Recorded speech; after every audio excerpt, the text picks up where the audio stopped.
Shalom teman-teman Youth Kibadia Galilea, selamat bergabung di kebaktian online pada sore hari ini. Kali ini kita akan membahas topik mengenai bagaimana nasib mereka yang mati di luar Yesus yang akan dibawakan oleh Kak Reni. Maka dari itu sebelumnya mari kita mempersiapkan hati dan pikiran kita dengan doa dan puji-pujian yang akan dibawakan oleh Cimonik, Kak Dodi, dan Kak Ribela. God bless you guys. Selamat sore teman-teman. Sore. Pada sore hari ini kita akan memulai ibadah kita seperti biasanya, dan sebelumnya mari kita bersatu dalam doa. Terima kasih Tuhan, kami bersyukur punya Tuhan seperti-Mu. Terima kasih buat penyertaan-Mu dalam kehidupan kami. Dan inilah kami pada malam hari ini, ibadah kami mulai dari awal, pertengahan hingga akhirnya kami serahkan ke dalam tangan-Mu. Terima kasih Tuhan Yesus yang baik, hanya di dalam nama Tuhan Yesus Kristus, Juru Selamat kami sudah berdoa. Amin. Teman-teman, pada sore hari ini mari kita menyanyikan lagu pujian Kasih Yesus Indah Dalam Hidupku.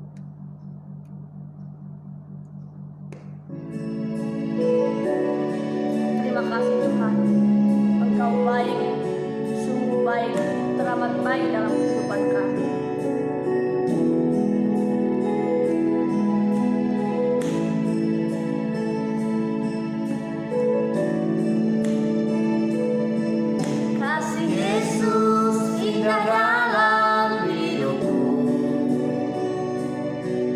Menghiasi hati dan jiwaku, ku tak dapat hidup tanpa kasih-Mu Tuhan. Pegang tanganku sepanjang jalanku.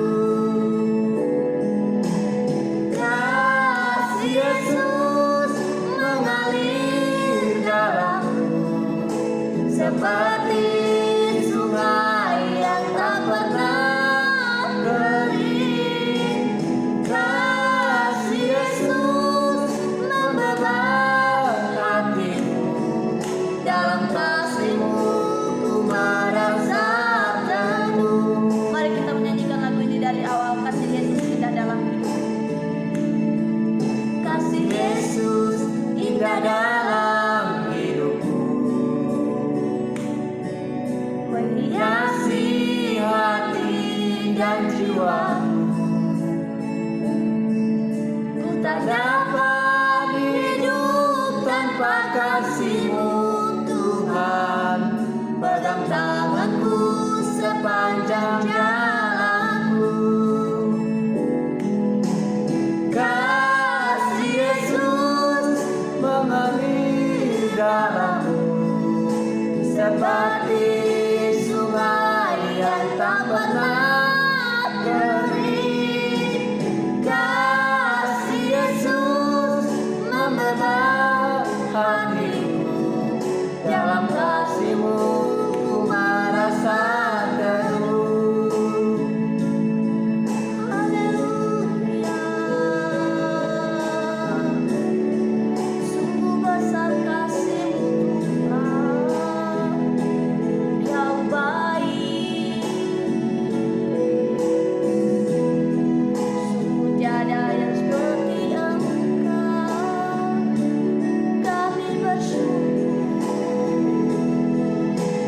Kasih Yesus mengalir dalamku seperti sungai yang tak pernah kering. Kasih Yesus membeban hatiku, dalam kasih-Mu ku merasa teduh. Dalam kasih-Mu ku merasa teduh. Dalam kasih-Mu, Dalam kasih-Mu ku merasa teduh. Kita berdoa teman-teman sebelum kita mendengarkan firman Tuhan. Tuhan Yesus, terima kasih Tuhan atas kesempatan kali ini. Tuhan, kami bisa berkumpul bersama Tuhan, memuji dan memuliakan nama-Mu Tuhan. Sekarang kini tiba saatnya Tuhan untuk kami mendengarkan firman-Mu. Biar kiranya Engkau yang urapi bibir lidah hamba-Mu Tuhan yang akan menyampaikan firman Tuhan. biar apa yang keluar dari hamba-Mu itu bisa berguna bagi setiap kami dan bisa kami lakukan Tuhan di dalam kehidupan kami sehari-hari. Terima kasih ya Bapa, hanya di dalam nama Tuhan Yesus kami sudah berdoa dan mengucap syukur. Amin. Salam teman-teman Youth, saudara-saudara seiman dalam Tuhan Yesus Kristus. Apa kabar semuanya? Kiranya kita semua selalu sehat dalam perlindungan Tuhan, penyertaan Tuhan, pemeliharaan Tuhan, anugerah Tuhan, dan juga selalu mengandalkan Tuhan. Amin. Ya, baik, puji Tuhan, senang sekali kita dapat berjumpa kembali walaupun kita masih tetap dalam ibadah online, tapi kita percaya bahwa dimanapun kita berada Tuhan hadir. Tuhan juga sanggup menjamah seluruh kehidupan kita. Apapun pergumulan yang saat ini sedang kita alami, kita percaya bahwa Tuhan sanggup untuk menolong kehidupan kita. Baik teman-teman, pada saat ini kita akan sama-sama merenungkan firman Tuhan, sama-sama belajar firman Tuhan. Tema yang diberikan kepada saya yaitu tentang bagaimana nasib orang-orang yang mati di luar Kristus.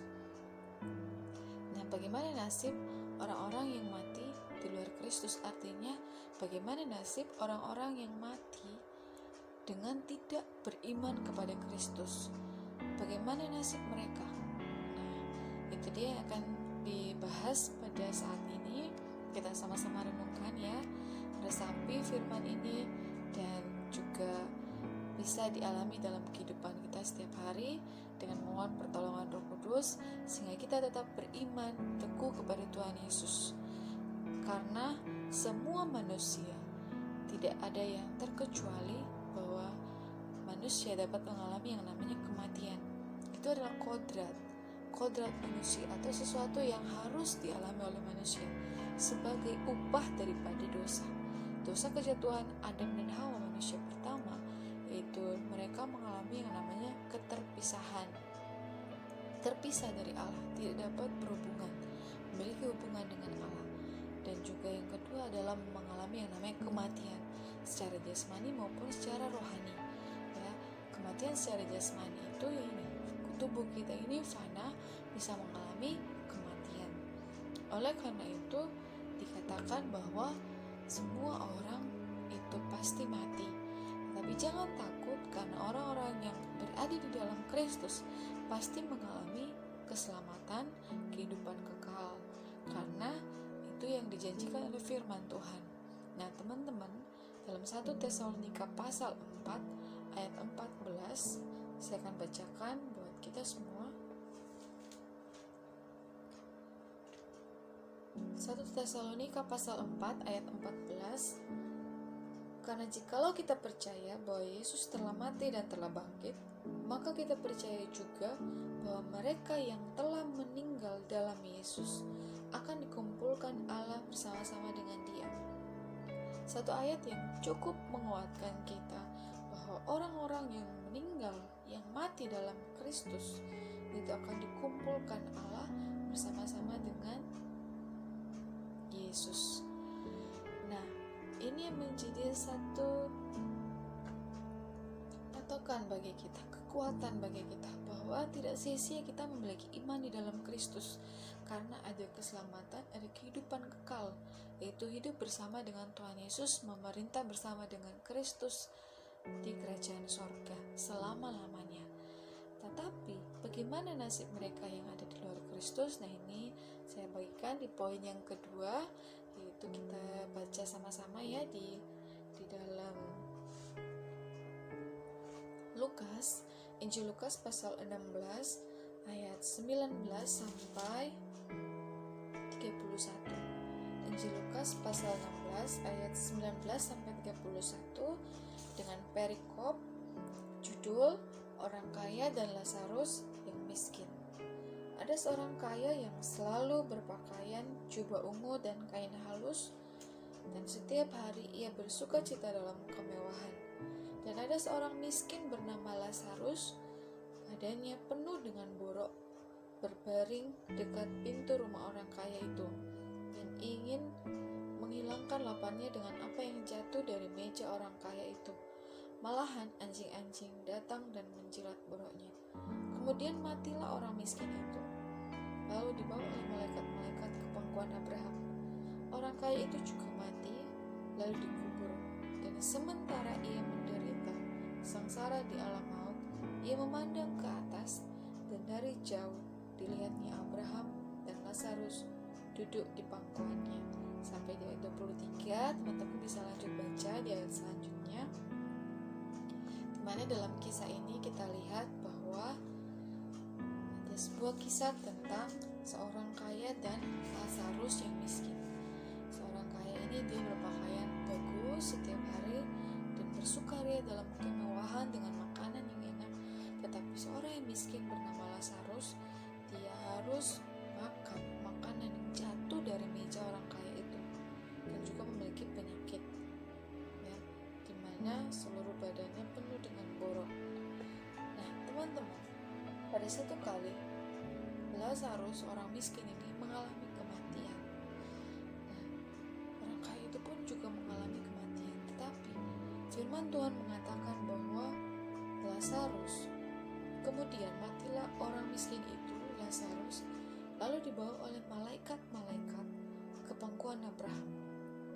Ya, berarti Lazarus ini meninggal di dalam Tuhan. Ya, walaupun tidak dikatakan bahwa dia seorang yang percaya kepada Kristus, tetapi pasti dia memiliki iman kepada Tuhan Yesus, karena dalam zaman itu berita atau semua hal tentang Tuhan Yesus begitu viral, ya, booming di mana-mana, banyak orang dengar. Bahkan Lazarus sendiri ini pun pasti telinganya mendengar berita tentang Tuhan Yesus, bagaimana mujizat-mujizat yang dibuat oleh Tuhan Yesus. Di ayat yang ke-23, orang kaya itu juga mati lalu dikubur. Dan sementara ia menderita sengsara di alam maut. Nah, ini teman-teman. Jadi orang kaya ini pun mengalami yang namanya kematian. Tidak dikatakan bahwa orang kaya ini adalah seorang yang percaya kepada Kristus. Tidak dikatakan bahwa dia adalah seorang yang takut akan Tuhan. Oleh karena itu kita dapat menyimpulkan bahwa dia tidak beriman kepada Kristus. Artinya dia berada di luar Kristus. Jadi ketika dia mati, mengalami kematian, dikubur, dan dikatakan di ayat selanjutnya, di kalimat selanjutnya, dan sementara ia menderita sengsara di alam maut, ia memandang ke atas, dan dari jauh dilihatnya Abraham dan Lazarus duduk ke pangkuannya. Ya, teman-teman, satu kisah ini dapat menjawab tema yang telah diberikan kepada saya, yang dapat saya sharingkan kepada teman-teman sekalian, bahwa orang-orang yang mati di luar Kristus mengalami yang namanya penderitaan, kesengsaraan di alam maut, oleh karena mereka tidak percaya kepada Tuhan Yesus, seperti yang dialami oleh orang kaya ini. Maka dari itu, sebagai anak-anak muda, bagaimana respon kita? Apa tanggapan kita dari firman Tuhan tersebut? Nah, teman-teman, minggu ini kita merayakan hari kenaikan Tuhan Yesus Kristus ke surga. Dan Tuhan Yesus berjanji bahwa akan mengirim Roh Kudus sebagai penolong bagi setiap orang percaya, dan juga akan menjadikan kita sebagai saksi, di mana kita harus memberitakan Injil dimanapun kita berada. Jadi kalau kita punya teman, saudara, ya, keluarga, bahkan orang-orang di sekitar kita, di lingkungan kita, di mana kita tahu bahwa mereka belum percaya kepada Kristus, situlah tugas kita. Karena kita sudah tahu kalau orang-orang yang mati di luar Kristus itu bagaimana.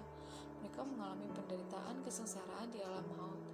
Kita pasti tidak mau melihat ataupun bagaimana orang-orang yang kita kenal mengalami hal tersebut.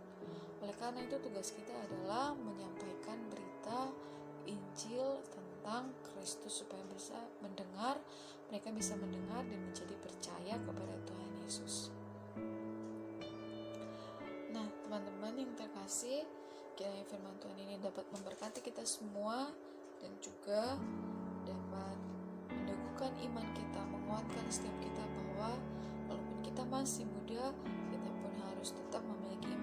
bertolak kepada Kristus, setia melayaninya, dan juga sampai akhir hidup kita. Amin. Mari kita akan sama-sama berdoa. Mari kita lipat tangan, tutup mata, dan mari kita bersatu dalam doa. Terima kasih Tuhan buat kebaikan-Mu dalam kehidupan kami. Kami mengucap syukur untuk semua hal yang telah Tuhan kerjakan dalam kehidupan kami. Kami berterima kasih Tuhan untuk penyertaan-Mu. Terima kasih untuk kuasa-Mu yang besar, yang boleh Kau nyatakan dalam setiap langkah hidup ini, yang boleh dijauhkan dari hal-hal yang membahayakan kehidupan kami, karena kami percaya tangan Tuhan yang berkuasa itu sanggup menolong dan menjaga setiap kami. Terima kasih Tuhan Yesus untuk kebenaran firman-Mu yang telah kami dengar, kami belajar, kami renungkan bersama-sama teman-teman youth sekalian. Biar firman-Mu boleh menjadi berkat dalam kehidupan kami, menguatkan iman kami, untuk kami terus setia kepada Kristus. Kami percaya janji-janji Engkau Tuhan pasti digenapi dalam hidup kami. Terima kasih Tuhan Yesus. Berkati teman-teman youth dimanapun mereka berada saat ini. Biar kasih Tuhan mengikat kami semua, dan juga biarlah pemeliharaan Tuhan boleh terus nyatakan dalam kehidupan kami. Kau kiranya menjawab setiap pergumulan dan doa-doa kami ya Tuhan. Kami masih muda, kami memiliki banyak impian, harapan, cita-cita, keinginan, tapi kami serahkan semua di bawah kaki salib-Mu. Kami percaya Tuhan kami adalah Tuhan yang hidup, Tuhan yang sudah bangkit, sudah naik ke surga, dan juga Tuhan yang mendengar setiap doa-doa kami, pergumulan kami. Terima kasih Tuhan Yesus. Ini menjadi doa kami dalam nama Tuhan Yesus Kristus, Juru Selamat kami sudah berdoa dan mengucap syukur. Haleluya.